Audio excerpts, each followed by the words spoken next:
Olá, sejam todos bem-vindos ao Band Entrevista. Recentemente, a cantora Preta Gil, que tem 48 anos, anunciou nas redes sociais que foi diagnosticada com câncer no intestino, também chamado de câncer coloretal. É o terceiro tipo mais comum na população brasileira. São cerca de 45 mil novos casos descobertos todos os anos. Em 2020, foram registradas 20 mil mortes. Alguns desses tumores não têm sintomas, por isso a importância dos exames de rotina.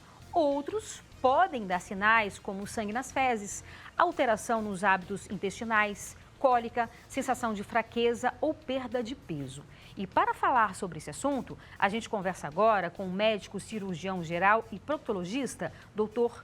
Pedro Henrique Moraes. Doutor, muitíssimo obrigada pela sua participação aqui, viu? Tudo bem, eu que agradeço o convite, muito obrigado. Maravilha. É tão importante, né, a gente falar sobre esses assuntos, esses temas e, sobretudo, quando alguém famoso, né, algum artista, tem a coragem de falar sobre esses assuntos, de vir a público, aí chama a atenção ainda mais das pessoas e a gente sabe que recentemente a cantora Preta Gil, portanto, a gente tem até algumas imagens dela aí, usou as redes sociais para falar que tem o câncer e é claro que sempre, quando se fala de câncer, apesar dos avanços da medicina que são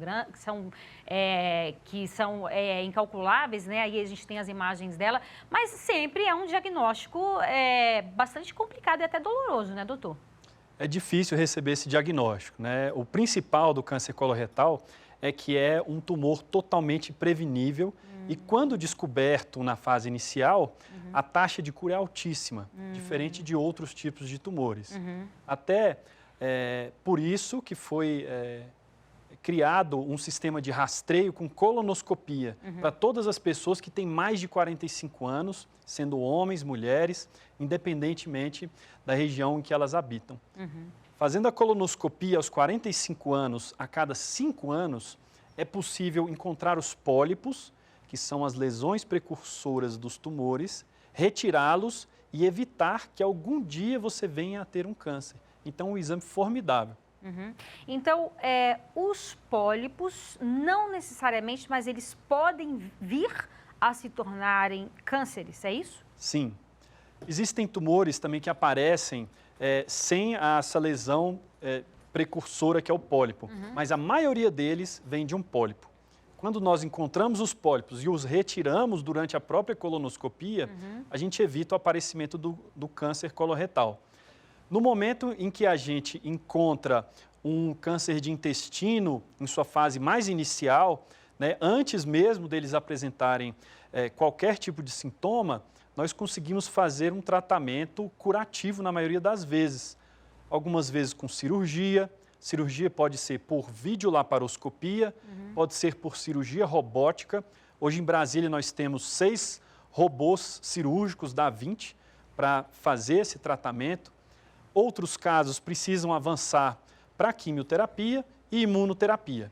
Mas o ideal, melhor do que fazer um tratamento de ponta, é fazer uma boa prevenção, que é a colonoscopia, que é o que o Março Azul levanta a questão da prevenção.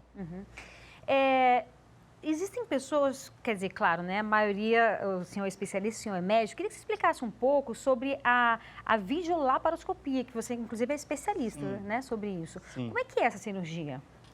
A cirurgia videolaparoscópica ou laparoscópica, né, láparos vem de abdômen e scopus, né, escopia é olhar no abdômen, ela é uma técnica que algumas pessoas chamam de cirurgia laser. Na verdade, não tem nenhum laser.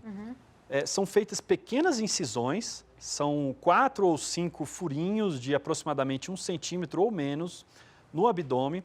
E por esses furinhos, nós conseguimos observar os órgãos com o uso de uma câmera de alta definição e manipular os tecidos com pinças longas e finas, de alta precisão. A gente disseca, solta todos os órgãos, faz a cirurgia para câncer de intestino, pode fazer cirurgias para apendicite, pedras na vesícula, né, que é a colecistectomia. Praticamente qualquer cirurgia abdominal e torácica é passível de ser feita por laparoscopia ou também por cirurgia robótica, que é um tipo de laparoscopia, só que com o uso de braços robóticos de alta precisão que permitem um movimento idêntico ao do punho humano dentro do abdômen, só que com uma precisão de 3 vezes maior e sem tremores, com uma câmera de 4K em visão 3D. Que interessante, né? Esse avanço, né, da ciência, da tecnologia. Existe especialização aqui no Brasil com relação a isso? Já existe? Sim. Inclusive em Brasília é possível fazer a capacitação em cirurgia robótica. Nós temos já 6 robôs muito avançados em Brasília, 3 deles de última geração, é o melhor robô que existe no mundo, que é o Da Vinci Xi. Toda essa capacitação, ela pode ser feita mesmo em Brasília e as cirurgias também podem ser feitas aqui na nossa cidade.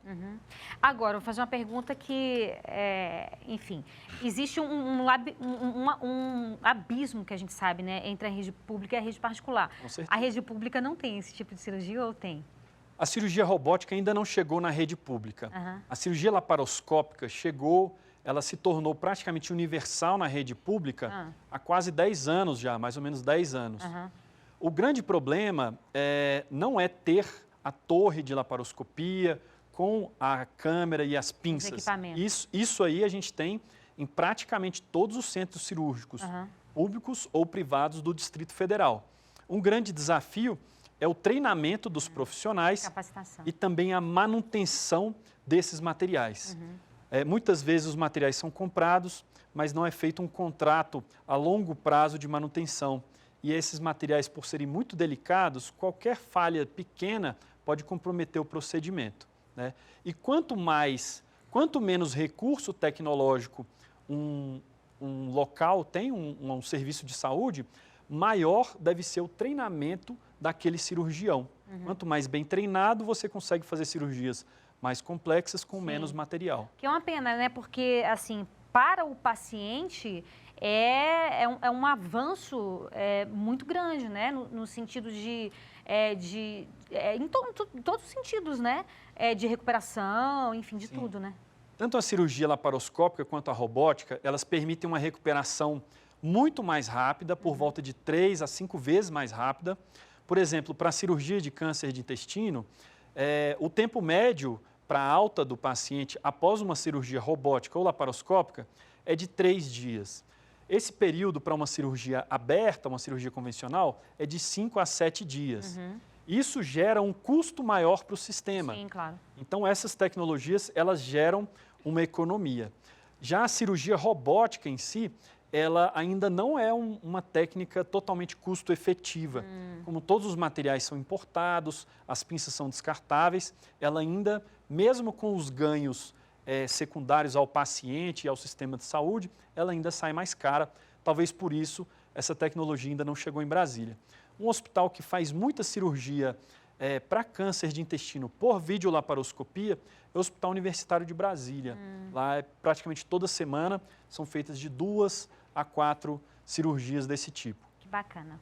Agora a gente faz um breve intervalo e volta daqui a pouco. Não sai daí, a gente te espera.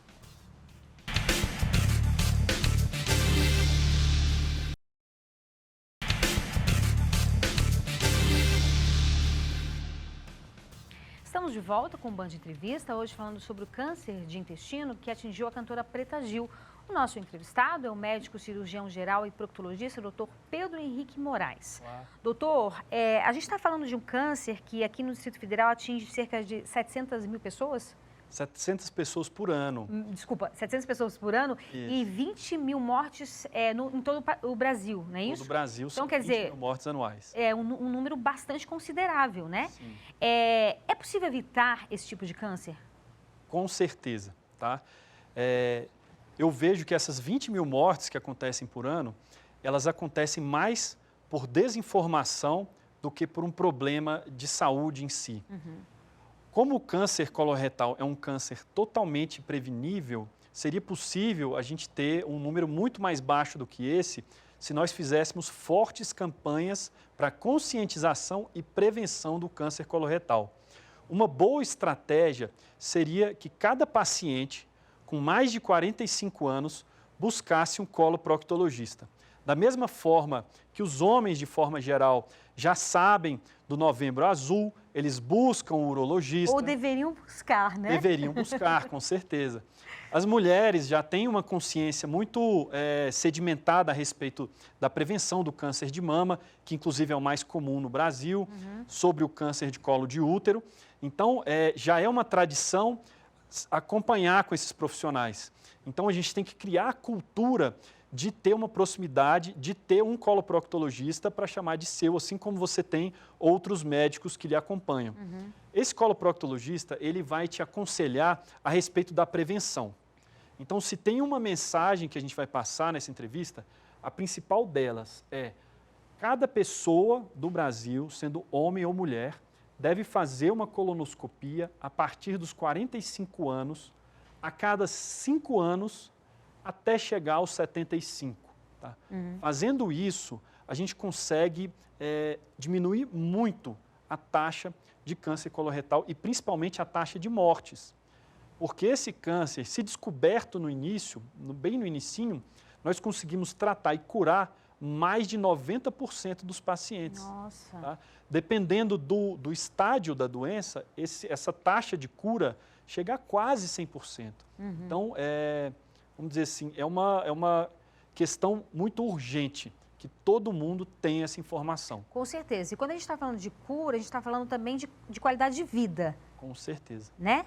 Porque, falando didaticamente, você faz o exame, né, que é a colonoscopia. A colonoscopia. Isso. E aí, se você identificar, você pode identificar pólipos. Então, você vai levar esses pólipos para a biópsia. Isso. E aí, na biópsia, você vai descobrir se esses pólipos já viraram câncer ou não. É assim ou não? Pode ser também. Um certo número desses pólipos já vai ter um trecho de câncer nele. Tá. Mas muitas vezes, mesmo sendo câncer, fazendo a retirada adequada na colonoscopia, esse paciente está curado. Entendi. Você já resolveu o problema ali. Isso, resolveu ali. Uhum. Cada proctologista por ano, em média, leva a cura por volta de 3 a 4 pacientes na colonoscopia. Cada coloproctologista atuante na cidade. Que é um exame super simples, embora invasivo, é um exame super simples, né? Eu mesmo já fiz também. Muito simples. É um exame que eu também já fiz, é um exame super importante. Primeiramente, você faz um preparo no intestino. Que acho que o preparo é até pior do que o próprio exame. Todo mundo fala isso, né? Que o preparo pode ser até pior do que o exame. Mas também não é nada demais. Você vai tomar um laxante forte, em seguida faz a colonoscopia, que também é feita pelo coloproctologista, e ali você vai observar todo o intestino. Se tiver tudo normal, excelente. Depois de 5 anos você repete o exame.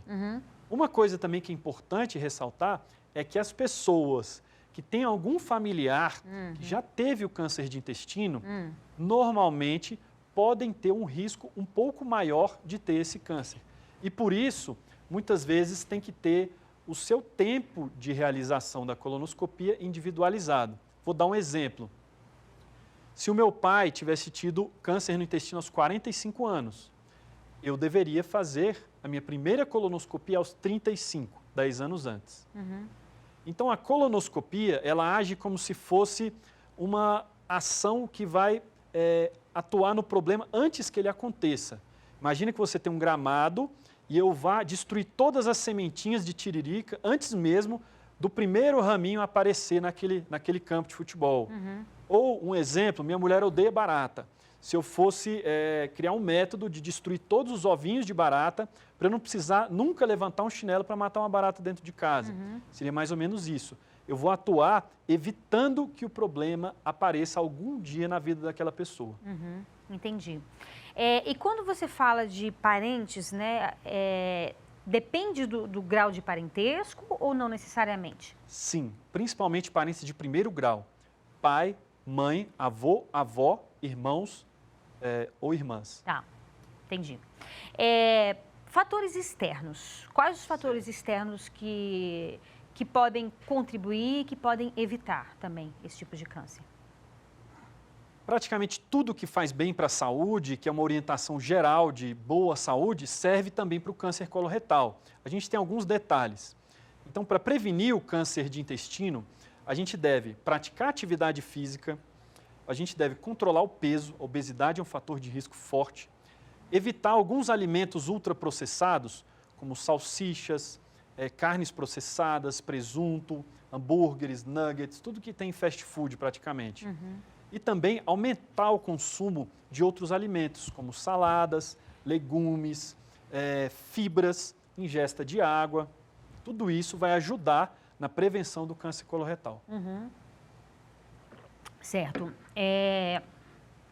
Como é que é hoje o tratamento, doutor? Assim, obviamente que a gente falou nos estágios iniciais, né? Mas, infelizmente, como a gente falou, sobretudo, a questão do abismo. Antes de eu falar sobre o tratamento, eu não sei se você vai saber me responder essa pergunta, mas como é que é para fazer esse exame na rede pública? Você sabe me dizer se o acesso... A gente sabe que infelizmente, a rede pública, apesar da gente defender, né, o SUS, a gente sabe que em outros países,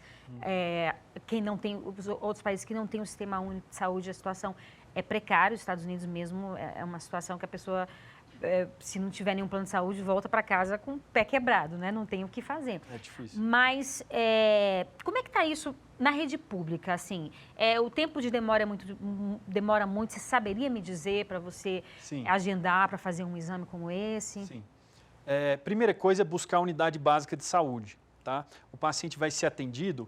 Se não tiver sintomas, pode ser solicitada sim uma colonoscopia. Tá? Outras regiões que têm menos acesso à colonoscopia, muitas vezes pedem o sangue oculto nas fezes, que não é o melhor exame, mas já é um início de um rastreio. Por que o sangue oculto nas fezes não é o melhor exame? Porque ele vai detectar o sangramento que muitas vezes vai acontecer quando já existe o câncer. Já a colonoscopia evita o aparecimento do câncer algum dia. Tá? Então, é uma forma de fazer um rastreio de quem vai fazer a colonoscopia. Uma vez na unidade básica, o médico vai solicitar essa colonoscopia, ele vai triar quem tem mais prioridade e essa solicitação vai cair na regulação da Secretaria de Saúde. E o paciente vai ser chamado para alguma unidade, pode ser o Hospital Regional do Gama, de Taguatinga, Hospital Universitário, qualquer regional pode solicitar a presença do paciente, vai ser entregue para ele todo o material para fazer o preparo e em seguida vai ser feita a colonoscopia. Então, sim, existe o acesso ao exame no Distrito Federal, é um pouco mais difícil, mas é possível fazer esse exame. Maravilha. Agora a gente faz mais um breve intervalo e volta daqui a pouco. Não sai daí, a gente espera.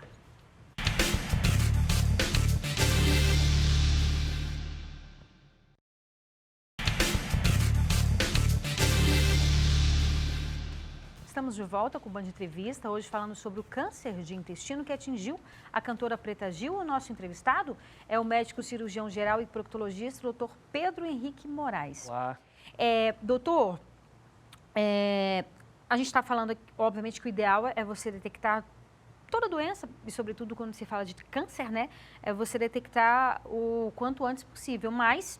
Infelizmente, muitas vezes a realidade é outra, as pessoas, enfim, não têm consciência ou não conseguem fazer exames. Uma pessoa que identifica, por exemplo, esse câncer já no estágio mais avançado, como é que é o tratamento para esse tipo de câncer? Olha, é uma boa pergunta. Assim, essa área de câncer de intestino recebeu muito investimento nos últimos anos e, por isso, houveram vários avanços que permitem, mesmo em casos um pouco mais avançados, levar o paciente a um prolongamento, né, de uma boa qualidade e expectativa de vida e mesmo a cura. Os pacientes que a gente considera como oligossintomáticos, ou seja, oligometastáticos, que têm poucas metástases, eles ainda assim têm uma porcentagem significativa de cura. Principalmente aqueles que podem ser tratados com imunoterapia. A imunoterapia é um tratamento muito avançado, com uma medicação venosa, no qual são dados anticorpos para o paciente que bloqueiam certas cascatas metabólicas. Tá?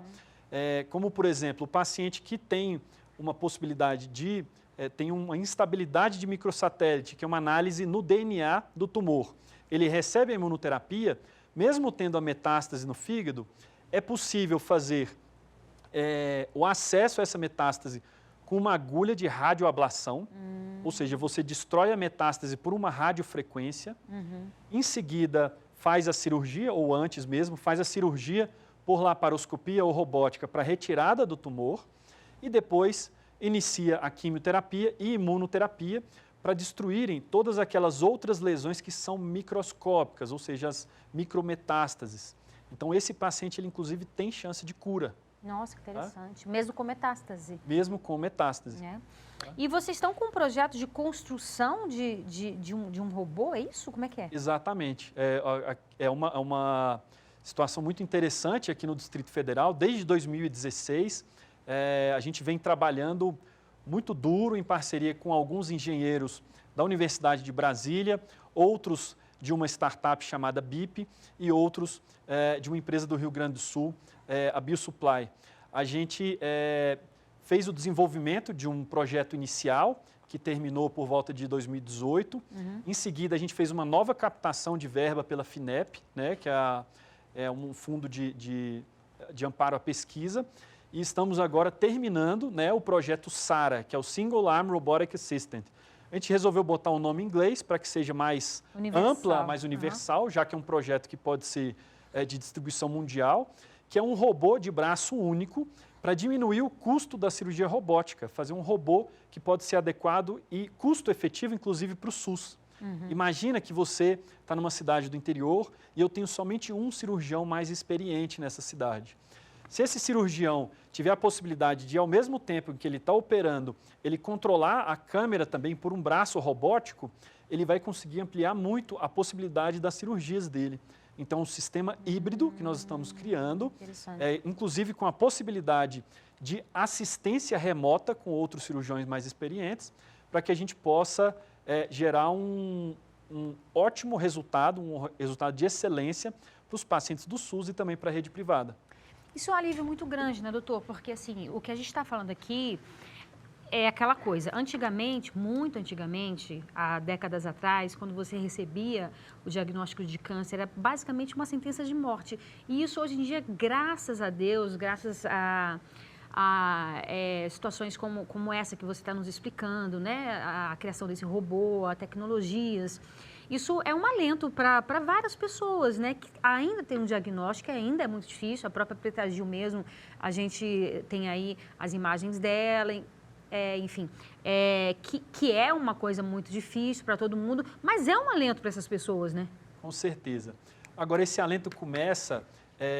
às vezes a gente foca, lógico, a tecnologia é muito boa, ela traz muito resultado, tira dor, traz conforto, traz cura, mas eu acho que a tecnologia mais antiga que foi feita lá na Grécia, que é a anamnese, o exame físico, o cuidado e a interação humana e empática com o paciente, eu acho que essa tecnologia não pode ser esquecida, né? E ela começa no momento dessa notícia.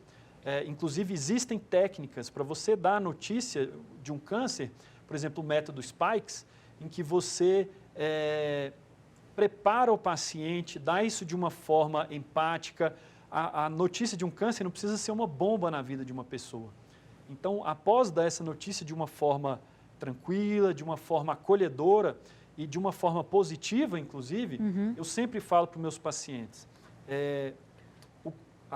o diagnóstico de câncer não é uma sentença de morte, não é sua culpa e não pense que você poderia ter feito nada diferente. Porque se você está aqui é porque você, em algum momento, tomou uma atitude, não se preocupe com o passado. Olha para frente, veja de uma forma positiva, veja como um desafio que você vai superar. Se uma briga é difícil, não quer dizer que você vai perder, quer dizer que você tem que brigar duro, você tem que ficar ali e dar o seu máximo e ter positividade para que as coisas aconteçam bem. Então, tendo uma mensagem positiva e empática, se colocando à disposição, os pacientes ficam mais tranquilos. Eu percebo que eles saem tranquilos, de forma geral, do consultório. Sim, é verdade, faz toda a diferença essa relação, né? Essa humanização, né? Partindo do próprio médico, né? Se colocar no lugar mesmo do paciente. E, assim, eu tive a sorte, né, de ser operada por você de apendicite. E a gente percebe mesmo esse cuidado, essa humanização. Eu agradeço também a sua atenção e tomara que a medicina resgate um pouco isso, porque foi se perdendo um pouco isso, né? Eu acho, muitos médicos perderam um pouco isso. Talvez a humanidade, o momento que a gente vive, talvez acho que todas as profissões perderam um pouco essa questão dessa empatia, enfim. E na profissão de medicina, acho que isso faz toda a diferença. E parabéns por ser assim, e é isso mesmo. E obrigada pela entrevista aqui, foi ótimo. Eu que agradeço. Sempre à disposição. Maravilha, é isso. O Band Entrevista fica por aqui. Muito obrigada pela sua companhia. Aproveite seu fim de semana e a gente se vê sábado que vem. Até mais, tchau, tchau.